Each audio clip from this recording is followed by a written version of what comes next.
दोस्तों, एक 19 साल का लड़का रवि अपनी 36 वर्ष की चाची अंजू को एक क्रिकेट मैच दिखाने के बहाने लखनऊ ले जाता है, लेकिन होटल के एक कमरे में ले जाकर उसके साथ संबंध बनाने लगता है और 36 वर्ष की चाची भी उसका खूब साथ देती है।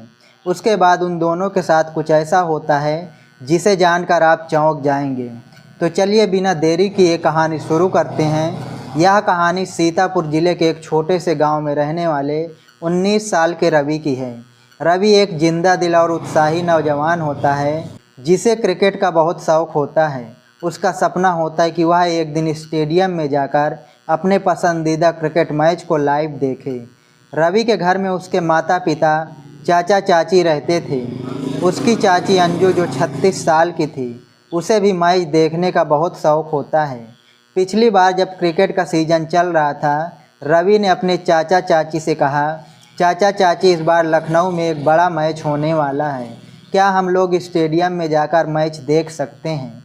उसकी चाची मुस्कुराते हुए बोली, ठीक है, अगर तुम्हारे चाचा को कोई दिक्कत ना हो तो हम चल सकते हैं।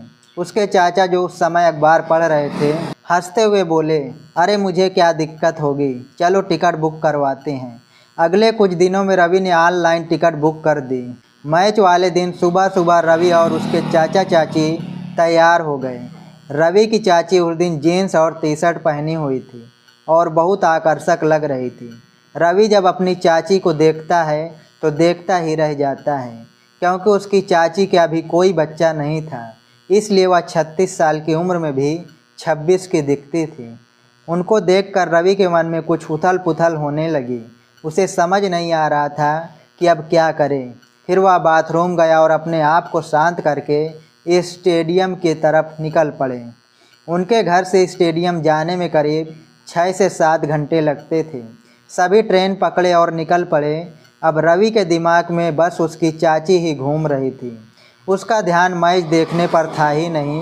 रवि ट्रेन में भी अपनी चाची को ही देखता रहता है। शाम तक सभी स्टेडियम पहुंच जाते हैं और अपनी अपनी सीट पर बैठ जाते हैं। मैच रात को 7:30 बजे शुरू होने वाला था। तीनों कुछ इस प्रकार बैठते हैं कि उसकी चाची बीच वाली सीट पर और रवि और उसके चाचा दोनों बगल वाली सीट पर। मैच शुरू हुआ और सभी मैच का आनंद लेने लगते हैं, पर रवि किसी और ही दुनिया में खोया था। जब भी चौके लगते थे तो रवि की चाची बहुत खुश होती थी और उछलने लगती थी और कभी कभी तो रवि को गले लगा लेती थी। इससे रवि का दिमाग और ख़राब होने लगा। अब वह पागल हो गया था। रवि भी खूब मज़ा लेने लगा। जब उसकी चाची उसे गले लगाती थी तो रवि भी उसका खूब फ़ायदा उठाता था। अपनी चाची को जगह जगह पर छूता था। कभी कभी तो रवि अपनी चाची के प्राइवेट पार्ट को भी छू देता था। उसकी चाची को कुछ अजीब लगता था, पर वह सोचती कि शायद हाथ गलती से चला जाता होगा और वह उस बात पर ज़्यादा ध्यान नहीं देती थी। मैच खत्म होने के बाद स्टेडियम से बाहर निकलने में काफ़ी समय लगता है। हज़ारों लोग एक साथ बाहर की ओर बढ़ रहे थे और सड़कों पर जाम लग गया था। रात के 11 बज चुके थे। स्टेशन जाने का कोई साधन नहीं था और उस समय कोई ट्रेन भी नहीं थी। अगली ट्रेन अगले दिन सुबह थी। रवि के चाचा बोलने लगते हैं, आज रात लखनऊ में ही रुकना पड़ेगा, चलो कोई होटल ढूंढते हैं। तीनों एक नज़दीकी होटल में पहुँचे जो स्टेडियम से ज़्यादा दूर नहीं था। होटल का रिसेप्शनिस्ट बोला, साहब आज तो सारी सिटी में मैच की वजह से भीड़ है, सिर्फ एक डबल बेडरूम खाली है। रवि ने अपने चाचा चाची की ओर देखा।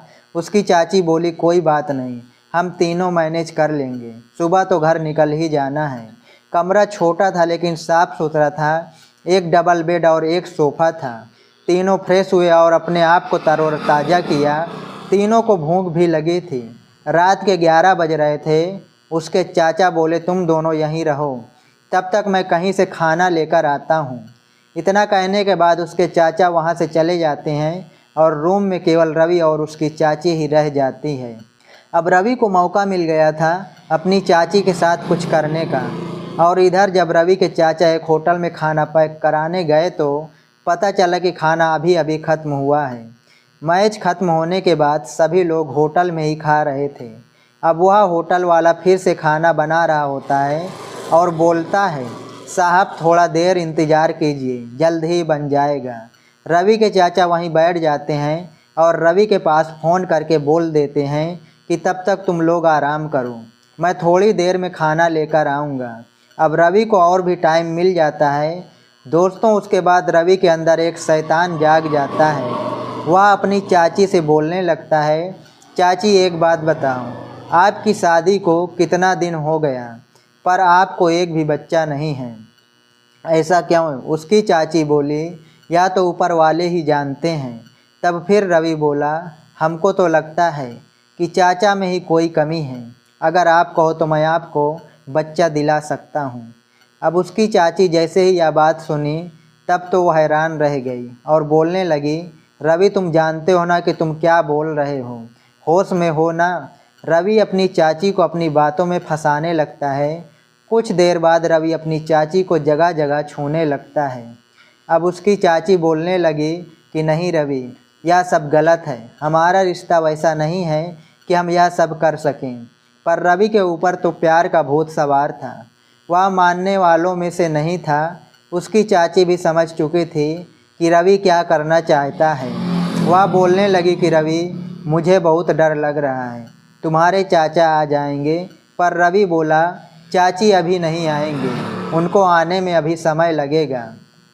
फिर रवि धीरे धीरे अपना सारा कपड़ा उतार देता है और अपनी चाची को भी एक ही झटके में निर्वस्त्र कर देता है और उसके साथ संबंध बनाने लगता है। उसकी चाची भी शुरू में हल्का फुल्का विरोध करने का नाटक करती है और फिर बाद में उसका साथ देने लगती है और फिर रवि के साथ ही संबंध स्थापित कर लेती है। अब रवि के ऊपर तो मानो चाची के नाम का बुखार ही चढ़ गया हो, क्योंकि अब जो सिलसिला एक बार शुरू हुआ था वह चाहता था कि यही सिलसिला लगातार बना रहे। अगले दिन सभी घर आ गए। शाम को सब लोग घर में बैठे थे और क्रिकेट मैच के बारे में बात करने लगे। जब रवि के चाचा चाची से बात कर रहे थे तो रवि को अपने चाचा से जलन हो रही थी। वह अंदर ही अंदर घुट रहा था। उसको अपनी चाची में सिर्फ एक औरत नज़र आ रही थी जिसके साथ वह अपने जीवन के यादगार लम्हे बिताना चाहता था। जब भी चाची घर में कोई काम करती होती तो रवि तुरंत उनके पास पहुंच जाता और अपनी चाची के साथ छेड़छाड़ करने लगता। पर चाची अब उसका विरोध करती। एक बार की बात है, घर में कोई नहीं होता है, सभी लोग कहीं न कहीं गए होते हैं। शाम का समय था और घर में सिर्फ रवि और उसकी चाची ही थे। रवि की चाची किचन में अकेले खाना बना रही होती है। तभी रवि उनके पास पहुंच जाता है और अपनी चाची को जगह जगह पर छूने लगता है। रवि अपनी चाची के साथ संबंध बनाने की कोशिश करने लगता है। तब उसकी चाची उसका विरोध करती है। चाची ने रवि को साफ मना कर दिया कि गलती एक बार होती है, बार बार नहीं। तो वह कहने लगता है, चाची गलती एक बार हो या 100 बार, गलती तो गलती ही होती है। और रवि अपनी चाची को अपनी बाहों में फंसाने लगता है। अब इस तरह से उसने अपनी बातों में चाची को उलझाकर उनके साथ किचन में ही संबंध स्थापित करना शुरू कर देता है। अब एक ही घर में रोज़ाना इन लोगों का मिलना जुलना होने लगा तो चाची को भी कहीं न कहीं रवि से लगाव होने लगा। रवि सिर्फ 19 साल का था तो वह अभी भी अपनी चाची के कमरे में आता जाता रहता था। घर वालों को भी इससे कोई एतराज़ नहीं था, क्योंकि जब परिवार एक साथ रहते हैं तो कोई एक दूसरे पर शक नहीं करता, क्योंकि इस तरह के रिश्तों के बारे में कोई सोचता भी नहीं है। लेकिन किसी को क्या पता था कि यहाँ चाची और महज 19 साल के भतीजे के बीच इस तरह का रिश्ता चल रहा है।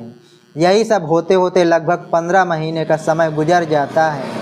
तब एक दिन दोनों संबंध बना रहे थे, तभी रवि की मां ने रवि और उसकी चाची को रंगे हाथों पकड़ लेती है। यह देखकर रवि डर गया और उसकी चाची भी घबरा गई थी। वह सोचने लगी, जेठानी जी यह बात पूरी दुनिया को बता देगी और फिर मेरी बहुत बदनामी होगी। फिर रवि ने तुरंत अपनी मां से माफ़ी मांगी और उसकी चाची भी इस बात को लेकर बहुत शर्मिंदा हुई और उन्होंने भी रवि की मां से माफ़ी मांगी। उस समय तो रवि की मां ने इन दोनों को माफ़ कर दिया और कहा कि आज के बाद कभी भी इस तरह का गंदा खेल घर के अंदर नहीं होना चाहिए, नहीं तो मैं इसके बारे में पूरे परिवार को बता दूंगी। उसके बाद से रवि और उसकी चाची संभल कर रहने लगे और दोनों के बीच में काफ़ी गैप हो गया। लेकिन यह जो कीड़ा है यह इतनी आसानी से मरने वाला नहीं था। रवि को भी चाची की लत लग चुकी थी और चाची को भी रवि की लत लग चुकी थी। दोनों लोग एक दूसरे के लिए आग में जल रहे थे। फिर इन दोनों लोगों ने प्लान किया कि किसी बहाने से घर के बाहर निकले और कहीं जाकर मिलते हैं। रवि ने जाकर एक होटल बुक किया और अपनी चाची को लेकर वहां पर पहुंच गया। जैसे ही यह दोनों लोग रिसेप्शन पर पहुंचे और रिसेप्शन पर जो आदमी बैठा था उसको देखकर रवि के होश उड़ गए और रवि की चाची भी दंग रह गई, क्योंकि उस रिसेप्शन पर काम करने वाला आदमी कोई और नहीं बल्कि रवि का चाचा था। जब रवि के चाचा ने अपनी पत्नी और भतीजों को वहां पर देखा तो उन्हें समझते देर नहीं लगी और उन्होंने इन दोनों की जमकर क्लास लगाई। अब रवि की चाची बिल्कुल डर चुकी थी। वह समझ चुकी थी कि अगर कोई भी कदम रवि के साथ आगे बढ़ाया तो बात बहुत ख़राब हो जाएगी। रवि के चाचा ने घर आकर बहुत बहस की, लेकिन यह बात किसी और को नहीं बताई। और जब रवि की चाची उनसे माफ़ी मांगने लगी तो उन्होंने पहली गलती मानकर उनको माफ़ तो कर दिया, लेकिन शक की सुई हमेशा बनी रही। अब वह रवि को अपने कमरे में नहीं आने देते थे और रवि भी चाचा की तरफ नहीं जाता था। कुछ दिन तक यही सब ऐसे ही चलता रहा। अब आगे जो हुआ, शायद वह चोट उनके चाचा के दिल पर लगी थी या फिर यह किसी बीमारी का संकेत था। कुछ समय बाद रवि के चाचा को लकवे का दौरा पड़ गया। इस बीमारी ने उनके शरीर का एक हिस्सा पूरी तरह से निष्क्रिय कर दिया। परिवार ने उनके इलाज में कोई कसर नहीं छोड़ी। उन्हें कई बड़े डॉक्टरों से दिखाया गया, कई जगह इलाज कराया गया, लेकिन लकवे का असर गहराता चला गया। यह एक ऐसी बीमारी थी जिसने उनकी ज़िंदगी को पूरी तरह से बदल दिया। लकवा एक ऐसी बीमारी है जो इतनी आसानी से ठीक नहीं होती। अब चाचा पर लकवे का गहरा असर था और वह कहीं आने जाने में असमर्थ थे। तो इन दोनों लोगों को मौका मिल गया और इन दोनों लोगों ने घर में वही खेल खेलना शुरू कर दिया। दोनों लोग जवानी का बहुत चरम सुख ले रहे थे, जो सुख उन्होंने कभी लिया ही नहीं था। अब रवि की चाची भी रवि को अपने पति की तरह मानने लगी थी और जैसा रवि कहता वह उसके लिए करती थी। अगर रवि कहता मुझे खाने में यह चाहिए वह चाहिए तो वे सब कुछ रेडी रखती थी। उधर चाचा धीरे धीरे और बीमार होते गए और कुछ दिन बाद उनकी मृत्यु हो गई। अब घर को संभालने वाला इंसान ही चला गया तो चाची को भी इस बात का दुख हुआ। कुछ दिन तक दोनों लोग चाचा का दुख मनाते रहे। उसके बाद फिर से अपना कार्यक्रम जारी कर दिया। अब जब बहुत ज़्यादा मिलना जुलना होने लगा तो चाची गर्भवती हो गई। यह बात इन दोनों को पहले पता नहीं थी, लेकिन 3 महीने बाद जब चाचा की तबीयत थोड़ी बिगड़ी तब उन्होंने रवि से इस बारे में बात की। यह सुनकर रवि भी चौंक गया, क्योंकि यह खबर अगर बाहर आ जाती तो बहुत बदनामी होती। जब उसकी चाची ने रवि को बताया कि वह माँ बनने वाली है तो अब रवि चाचा से कहने लगा कि मैं इस बारे में कुछ नहीं जानता हूँ और वैसे भी हम दोनों के बीच जो भी हुआ है वह आपकी मर्ज़ी से हुआ है। अगर आप माँ बनने वाली हो तो इसमें मैं क्या कर सकता हूँ। यह सुनकर रवि की चाची के पैरों तले ज़मीन खिसक गई। वह रवि से कहने लगी कि तुमने मेरा इतने समय तक इस्तेमाल किया और जब मैं तुम्हारे बच्चे की माँ बनने वाली हूँ तो तुम मुझसे इस तरह की बात कर रहे हो और मुझसे पीछा छुड़ाना चाह रहे हो। यह बात सुनकर रवि कहने लगा कि अगर मैं तुम्हारी बात को मान भी लूँ तो भी मैं कौन सा तुमसे शादी कर सकता हूँ। तुम रिश्ते में मेरी चाची हो और जो भी हो चुका है उसे भूल जाओ। मैं इसमें तुम्हारी कोई मदद नहीं कर सकता। रवि के ऐसे कड़वे शब्द उसकी चाची के दिल को चीरते हुए जा रहे थे। वह समझ चुकी थी कि रवि सिर्फ उसका फ़ायदा उठा रहा था और जब तक उसकी मर्जी थी तब तक वह उसे मिला और उसके बाद ऐसा हो गया तो अब वह पीछे हट रहा है। तभी चाची ने उसके मुंह पर एक ज़ोरदार तमाचा मारा और बोली, अगर साथ नहीं दे सकता तो कम से कम अभी तो मेरी मदद कर सकता है। रवि इस बात से बिल्कुल पल्ला झाड़ने चाहता था और वह अपनी चाची से कहने लगा कि मुझे कोई मतलब नहीं है, तुम जानो तुम्हारा काम जाने। तुम्हारी ज़िंदगी है और बच्चा तुम्हारे पेट में है, मेरे पेट में नहीं। अब इसका क्या करना है वह तुम देखो। इतना कहकर रवि वहाँ से चला गया। अब उसकी चाची को समझ आ चुका था कि उसने रवि के साथ जो भी गलती की है उसका खामियाजा अब उसे अकेले ही भुगतना पड़ेगा। चाचा की तो मृत्यु हो चुकी थी। अगर यह बात बाहर आ जाती तो हर कोई यही पूछता कि आखिर यह बच्चा किसका है। चाची की टेंशन बढ़ने लगी थी। तब उन्होंने डरते डरते यह बात रवि की माँ को बता दी। रवि की माँ को जब यह बात सुनी तो अब पहले तो बहुत गुस्सा होने लगी। वह कहने लगी कि मैंने तुमसे इस बारे में मना किया था, लेकिन फिर भी तुमने ऐसा कदम उठाया। लेकिन रवि की माँ बहुत अच्छे दिल की थी। उन्होंने अपनी देवरानी का साथ दिया और उसे अस्पताल ले गई। समय रहते उन्होंने अपनी देवरानी का गर्भपात करवाया और उसको घर लेकर आ गई। गर्भपात के बाद रवि की चाची की तबीयत थोड़ी बिगड़ी, लेकिन धीरे धीरे उनका स्वास्थ्य ठीक होने लगा। फिर धीरे धीरे वह घर के सारे काम भी करने लगी और कुछ दिनों के बाद बिल्कुल स्वस्थ हो गई। पति के जाने के बाद भी चाची एकदम जवान लगती थी और अब जब से उनकी तबीयत बिगड़ने के बाद ठीक हुई थी, तब से उनके रूप और सौंदर्य में और ज़्यादा निखार आ गया था। अब रवि जब भी चाची को देखता तो वही पुराना दौर याद करने लगता था, लेकिन उसकी उनसे बात करने की हिम्मत नहीं होती थी। फिर एक दिन उसने हिम्मत करके अपनी चाची से उस बारे में बात की। जैसे ही उसने कहा, चाची ने उसे तुरंत डांट दिया और बोली, आज के बाद मुझसे इस तरह की बात मत करना। अब रवि का दिल चाची को देखकर बेकाबू हो रहा था। वह सोच रहा था कि बस एक बार फिर से चाची के साथ सोने का मौका मिल जाए। फिर कुछ दिन वह शांत रहा और उसके बाद चाची के पास पहुंचा तो इस बार उसकी चाची ने कहा, ठीक है, मैं तुमसे रात में मिलने को तैयार हूँ, लेकिन जब मैं कहूँ तब तुम आ जाना। चाची भी पूरी तरह तैयारी के साथ एक कमरे में जाकर बैठ गई और वहाँ से रवि को मैसेज किया कि आओ। रवि जैसे ही कमरे में पहुँचा तो तुरंत चाची पर झपट पड़ा। तभी तुरंत रवि की माँ ने कमरे की लाइट जला दी। जैसे ही रवि ने अपनी माँ को कमरे में खड़े हुए देखा, रवि के चेहरे की हवाइयाँ उड़ गईं। फिर रवि की माँ ने रवि को 2-3 जोरदार तमाचे मारे और कहा कि तूने तो रिश्तों को शर्मसार कर दिया। अगर तू मेरा बेटा नहीं होता तो मैं खुद ही तुझे जान से मार देती। और फिर उसकी चाची ने भी रवि को अपनी भड़ास निकाली और रवि को जमकर पीटा। रवि वहाँ से सर झुकाए चला गया। फिर उसकी चाची ने कहा कि जेठानी जी, आपने मेरी बहुत मदद की है और मैंने जवानी के आवेश में आकर ऐसे गलत कदम उठा लिए थे, लेकिन आज मैं आपसे वादा कर रही हूँ मैं कभी भी इस तरह का गलत कार्य नहीं करूँगी।